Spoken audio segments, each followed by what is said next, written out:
Namaste everyone. So again this video is about figures of speech. This is the second video of figures of speech. Figures of speech ज्या आहेत त्या बऱ्याच आहेत आणि जवळपास आपण 30 to 35 figures of speech study करणार आहोत. त्यातला हा सेकंड व्हिडिओ आहे. Next figures of speech is rhyme scheme. आता रायमिंग वर्ड्स आपण बघितलेले आहेत. तर राईम स्कीम म्हणजे काय आहे? The repetition in the rhyming words of the last stressed vowel and of all the speech sounds following that vowel. म्हणजे repetition of काय रायमिंग वर्ड्सचं त्यामध्ये रिपिटेशन असतं आणि लास्ट स्ट्रेस्ड वॉवेल जे आहेत त्याच्या सहित आणि त्याला फॉलोइंग करणारे जे वॉवेल्स आहेत याच्या सहित त्याचं रिपिटेशन केलेलं असतं. जसं की आता हे जे वर्ड्स आहेत at the end of the line जे वर्ड्स आहेत आणि ते जर प्रोनन्सिएशन त्याचं सेम असेल तर त्याला आपण रायमिंग वर्ड्स असं म्हणतो. तसं इथे सेई, डेई, बर्डी, अवे. सेई, डेई, अवे हे 3 रायमिंग वर्ड्स आले. बर्डी याच्यामध्ये वेगळं प्रोनन्सिएशन होतं. मग आता आपल्याला करायचं आहे काय? ज्याचं प्रोनन्सिएशन ज्या रायमिंग वर्ड्सचं प्रोनन्सिएशन सेम होतं किंवा जे रायमिंग वर्ड्स शेवटी आलेले आहेत त्याला आपल्याला एक नाव द्यायचं आहे लेटरचं. त्याला सिग्निफाईज करायचं आहे आपल्याला एका लेटरने. असं कोणतं लेटर आहे? तर या ठिकाणी आपण सुरुवात एनी केलेली आहे. मग आता सेई म्हणजे ए ई असा साऊंड असलेलं आपण ए दिले. डेई हे सेम आहे रायमिंग पेअर म्हणून ए. पण बर्डी हे दुसरं आलं म्हणजे याला आपण ए नाव नाही द्यायचं. काय द्यायचं आहे? बी. आणि अवेई हे सेम आहे म्हणून याला आपण ए दिलं आहे.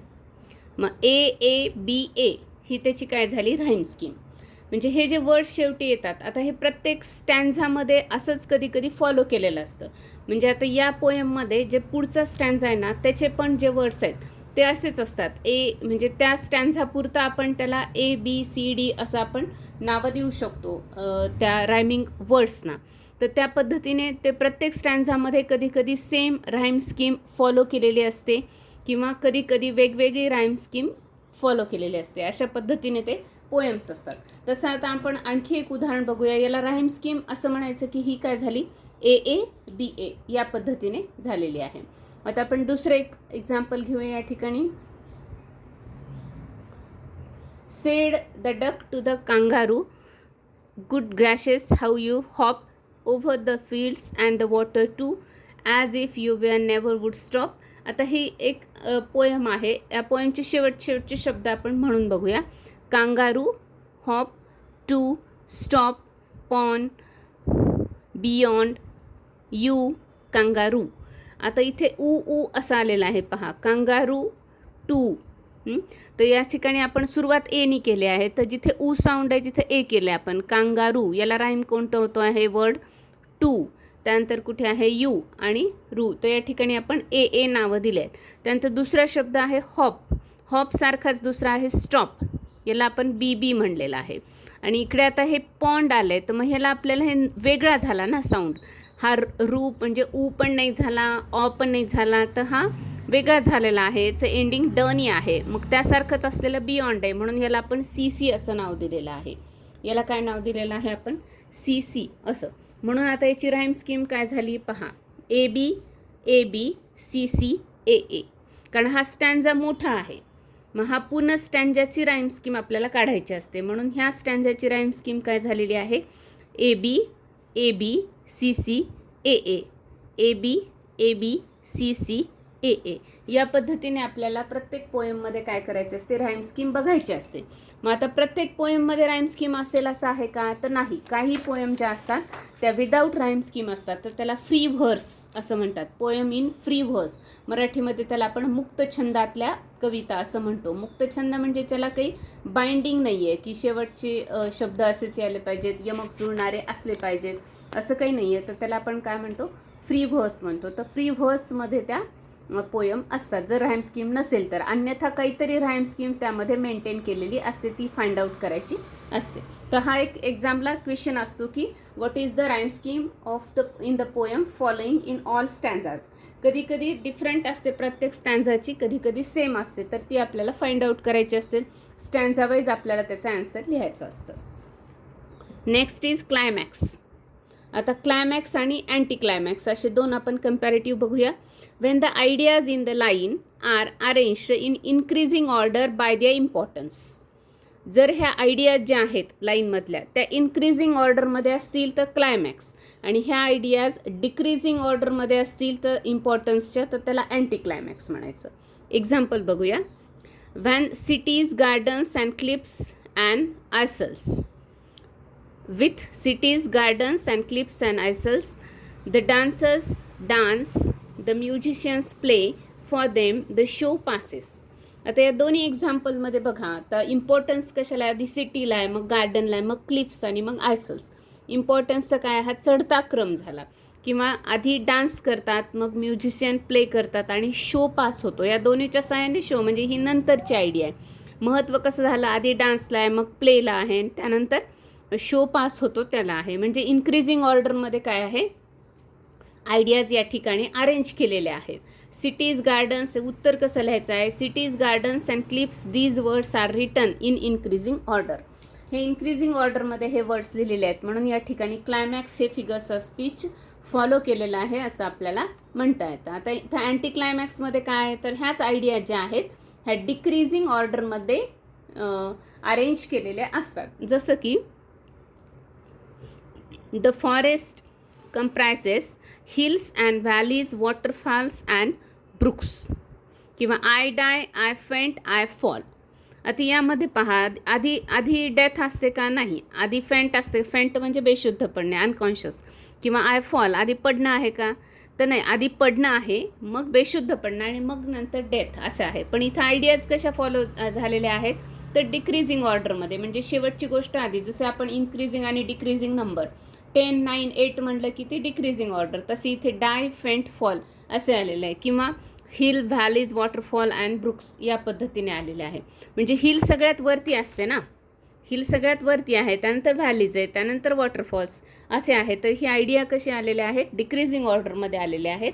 त्यामुळे याला इथे अँटी क्लायमॅक्स हे फिगर्स ऑफ स्पीच दाखवलं गेलेलं आहे किंवा मेंटेन केलं गेलेलं आहे. जसं लिहिताना उत्तर असं लिहायचं आहे, die, faint, fall, these words are written in decreasing order. या पद्धतीने आपण त्याचं काय करू शकतो, आन्सर लिहू शकतो. So next figures of speech is synecdoche. Synecdoche. आता इथे ना डीचा उच्चार करायचा नाही आहे, टचा, क आणि ट एकत्र असं करायचं आहे. Synecdoche. A part of something is use to signify the whole and the whole is used to signify a part. म्हणजे जी एक मोठी गोष्ट सांगायची त्यासाठी छोटा शब्द वापरला गेलेला आहे, आणि जी छोटी शब्द सांगायचे त्यासाठी खूप मोठा शब्द वापरला गेलेला असतो. त्यावेळेस सिनेक्टॉकी हा फिगर्स ऑफ स्पीच किंवा हा अलंकार होतो.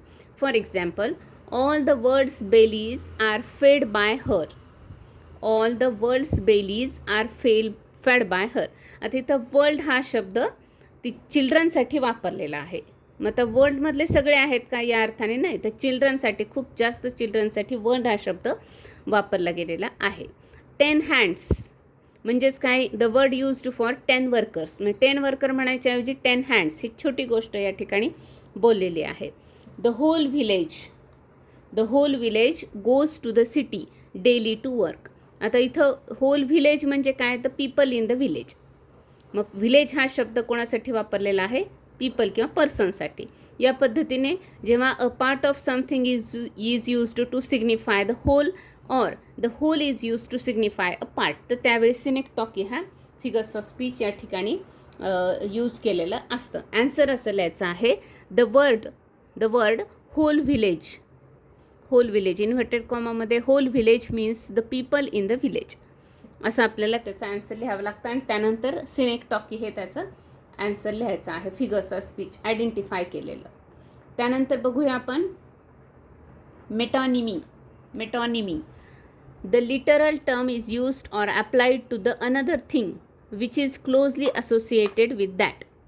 आता काही लिटररी टर्म्स असतात तर त्या यूज केलेल्या असतात कशासाठी, तर another thing which is closely, म्हणजे ज्या गोष्टी रिलेटेड आहेत, असोसिएटेड आहेत, त्या गोष्टींसाठी एखादी लिटरल टर्म यूज केली जाते. त्यावेळेस मेटॉनिमी हे फिगर्स ऑफ स्पीच त्या ठिकाणी आपल्याला सांगता येतं. I have red Milton. I have red Milton. Milton हा जो आहे हा पोएट आहे इंग्लिश लिटरेचरमधला. तर Milton signifies the writings of Milton. आता मिल्टन वाचलं म्हणजेच काय वाचलं आहे तर पूर्ण रायटिंग जे लिटरेचर ऑफ मिल्टन मी वाचलेलं आहे असं म्हणायचं आहे. पण त्यासाठी मी मिल्टन हा शब्द यूज केला. ही लिटररी टर्म आहे. कशासाठी यूज केलेली आहे तर रायटिंग्स ऑफ मिल्टनसाठी, म्हणून metonymy. The crown signifies for a king. आता किंग ज्या ठिकाणी आहे तर the order of the crown is असं बोललं असेल तर तिथं क्राऊनची ऑर्डर म्हणजेच कोणाची ऑर्डर आहे किंगची. पण म्हणताना आपण क्राऊन हे तिथं त्या ठिकाणी बोललं जातं. तर इथे मेटोनिमी हे फिगर्स ऑफ स्पीच आपल्याला सांगता येतं. नेक्स्ट बघूया आपण transferred epithet. Transferred epithet. Epithet म्हणजे या ठिकाणी ॲडजेक्टिव्ह असं म्हणायचं आहे. इपिथेट म्हणजे adjective. An adjective or an epithet grammatically qualifies a noun other than the person or thing it is actually describing. म्हणजे ज्या नाऊनसाठी ॲडजेक्टिव्ह यूज केलेला आहे ते त्याच्या मागे न लिहिता दुसऱ्या शब्दाच्या मागे लिहिलेलं असतं. त्यामुळे तिथे ट्रान्सफर झाली आहे कशाची इपिथेटची. या शब्दाऐवजी त्या शब्दाला ते लावलेले, पण ॲक्च्युली ते कोणासाठी वापरलं आहे हे वाचल्यावर आपल्याला लक्षात येतं. For example, when the humid shadows hover over all the starry spheres, किंवा and the melancholy darkness gently weeps in the rainy tears, she found eager ears and eyes alert. आता इथे बघूया आपण या लाईनमध्ये बघा, humid property of clouds is transfer to shadows. आता humid shadow humid असतात का? नाही. ह्युमिड कोण असतं? क्लाउड्स असतात. पण क्लाउड्सच्या ऐवजी कोणासाठी वापरलं आहे ते ॲडजेक्टिव्ह ह्युमिड हे तर शॅडोजसाठी वापरलं आहे. म्हणून ॲन्सर असं लिहायचं आहे, humid property of clouds is transfer to shadows. त्यानंतर इथे पहा, अँड द मेलँकली डार्कनेस. तर मेलँकोलिक मूड हा जो आहे तर हा पोएटचा असतो किंवा पर्सनचा असतो कुठल्या. डार्कनेसचा हा मूड असतो असं नाही आहे. पण या ठिकाणी काय केलेलं आहे, melancholic mood of poet transferred to darkness. डार्कनेसला मेलँकोली म्हटलेलं आहे. त्यानंतर आहे she found eager ears and eyes alert. तर आता इयर्स हे ईगर नसतात. ईगर कोण असते? ईगर कोण आहे या ठिकाणी? शी. म्हणजे पर्सन हा ईगर असतो ना. पर्सनची इयर, माझे कान आतुरलेत याचा अर्थ मी आतुरलं आहे असं आपल्याला म्हणायचं असतं. तर अशा पद्धतीने या ठिकाणी ॲडजेक्टिव्ह जे आहे ते ट्रान्सफर केलं जातं, म्हणून याला ट्रान्सफर्ड इपिथेट या असं म्हटलं जातं. नेक्स्ट बघूया आपण. नेक्स्ट आहे tautology. Tautology. When two words of the same meaning synonyms, म्हणजे सेम मिनिंग असलेले वर्ड्स सिनॉनिम्स जे आहेत ते एका लाईनमध्ये यूज केले जातात. एकाच लाईनमध्ये सिनॉनिम यूज केले जातात. कशासाठी? To increase the importance, for poetic effect, to give the stress, यासाठी वापरले असतात. जसं but we have feet to scale and climb. एका पोएममधले हे सेंटेन्स आहे. एका पोएममधले सेंटेन्स किंवा लाईन आहे म्हणू आपण. But we have feet to scale and climb. आता स्केल आणि क्लाइंब हे काय आहेत? सिनोनिम्स आहेत. I want to hear fairy tales and stories from him. आता टेल्स अँड स्टोरीज दोन्हीचा अर्थ काय आहे? सारखाच आहे. हे सिनोनिम्स आहेत. असे जेव्हा सिनोनिम्स यूज केलेले असतात तेव्हा ॲन्सर असं लिहायचं आहे, the two words tales and stories have same meaning. The two words tales and stories have same meaning. या पद्धतीने आपण ॲन्सर लिहू शकतो. नेक्स्ट फिगर्स ऑफ स्पीच बघूया आपण. नेक्स्ट आहे पण. मराठीमध्ये त्याला आपण म्हणतो श्लेष. मल्टिपल मिनिंग वर्ड्स असतात. पण त्याला म्हणायचं आहे इंग्लिशमध्ये पण. काय आहे? Words have multiple meanings. It is a humorous use of word. एका वर्डचे मल्टिपल मिनिंग होतात आणि त्यामुळे त्याचा वर्डचा यूज जो आहे तो ह्युमरस होतो किंवा आपल्याला त्याच्यातनं ह्युमर लक्षात येतं यूज केलेलं. तर त्या ठिकाणी पण हा फिगर्स ऑफ स्पीच आपल्याला सांगता येतो. Why was the computer cold? It left the windows open. Computer cold का आहे? तर त्याच्या विंडोज ओपन आहेत. म्हणजे विंडोज हे ॲक्च्युली त्याच्यामधलं काय आहे? एक लँग्वेज पण आहे किंवा एक काय आहे ॲप आहे कम्प्युटरमधला, पण तिथे त्याला रिलेट केले, 2 अर्थांनी हा शब्द वापरला आहे की विंडोज ओपन असल्यामुळे ते कोल्ड आहेत. तर विंडोज ओपन आहेत म्हणजे त्यातलं ते विंडो सॉफ्टवेअर वगैरे हे जे सॉफ्टवेअर आहे ते ओपन आहे, किंवा विंडो म्हणजे ॲक्च्युअल डोअर विंडो असे विंडो ओपन आहे, असे 2 अर्थांनी हा शब्द वापरला आहे. आणि इथे एक ह्युमर क्रिएट झालेला आहे, त्यामुळं इथे पण हा फिगर्सचा स्पीच आपल्याला सांगता येतो. The musician noted the importance of practice. The musician नोटेडचे 2 अर्थ आहेत. नोटेड म्हणजे टू नोट, या ठिकाणी म्हणजे राईट डाऊन करणे असं पण, आणि टू नोट म्हणजे लक्षात आणून देणे किंवा सांगणे या अर्थाने. म्हणजे नोटेशन जे असतं म्युझिशियनचं, नोटेशन म्हणजे कुठे कोणती स्केल आहे, कुठे सा वाजवायचं आहे, कुठे ग आहे, तर ते लाईन कशी वाजवायची आहे, ते सारे गम पध निसा हे शब्द वापरून ती लाईन त्या ठिकाणी लिहिली जाते, त्याला नोटेशन किंवा नोटेड असं म्हणतात. तर 2 अर्थांनी नोट हा शब्द या ठिकाणी वापरलेला आहे. त्यानंतर आहे she had a photographic memory but never developed it. आता फोटोग्राफिक मेमरी हा सुद्धा शब्द या ठिकाणी 2 अर्थांनी वापरलेला आहे. फोटोग्राफिक मेमरी म्हणजे काय आहे, फोटोग्राफिक मेमरी कशी आहे, तर त्यासाठी ॲडजेक्टिव्ह म्हणून फोटोग्राफिक मेमरी वापरली आहे, पण त्यांनी डेव्हलप केली नाही. हे म्हणजेच काय, या ठिकाणी फोटो आहे आणि ते डेव्हलप केले नाहीत अशा अर्थाने इथे ह्युमर क्रिएट केलेला आहे आणि मल्टिपल मिनिंग सांगितलेले, म्हणून या ठिकाणी पण हा फिगर्सचा स्पीच आपल्याला सांगता येतो. लिहायचं आहे कसं, तर the word photograph of memory has 2 meanings असं. आणि कधी कधी ते मिनिंगसुद्धा आपल्याला 2 तिथे एक्सप्लेन करावे लागतात किंवा सांगावे लागतात. नेक्स्ट आहे irony. The intended meaning is the opposite of that written words. इथं रिडिक्युलस स्टेटमेंट्स यूज केलेले असतात, म्हणजे इंटेंडेड मिनिंग वेगळं असतं आणि बोलताना शब्द वेगळे यूज केलेले असतात. I still don't know who I am, म्हणजे याचं खरंच असं म्हणणं आहे का. इंटेंडेड मिनिंग काय आहे की मला अजून माहिती नाही की मी कोण आहे, म्हणजे हे उपहासाने म्हणलेलं जातं. रिडिक्युलस स्टेटमेंट या ठिकाणी वापरलेले असतात, म्हणजे खरं मला हू आय ॲम याचा आन्सर नको आहे, पण मी उपहासाने म्हणलं की मला अजून कळालं नाही की मी कोण आहे असं. The doctor fainted at the site of the needle. The doctor fainted म्हणजे आपण बघितलं अनकॉन्शियस होणे, तर डॉक्टरच फेंट झाले कशामुळं, निडलच्या साईटमुळं डॉक्टर फेंट झाले. तर असं होऊ शकतं का, तर नाही, डॉक्टर हेचं ते प्रोफेशन आहे, तर ते ना निडल जे आहे तर ती यूज करावी लागते, तर त्यामुळे ते फेंट होऊ शकत नाहीत. पण या ठिकाणी आयरनी क्रिएट केलेली आहे.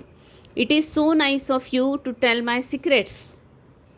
म्हणजे इथं नाईस ऑफ यूच्या ऐवजी असं म्हणताना नाईस ऑफ यू म्हटलं आहे, पण याचा अर्थ it is so bad of you असंच म्हणायचं आहे की to telling the secrets of another person is not a good thing, it is a bad manners. पण म्हणताना असं म्हटलं आहे की it is so nice of you, म्हणजेच काय या ठिकाणी ह्युमर क्रिएट केलेला आहे. तर रिडिक्युलस स्टेटमेंट ह्युमर ज्या ठिकाणी असतो त्या ठिकाणी आयरनी हे फिगर्सचा स्पीच होतं.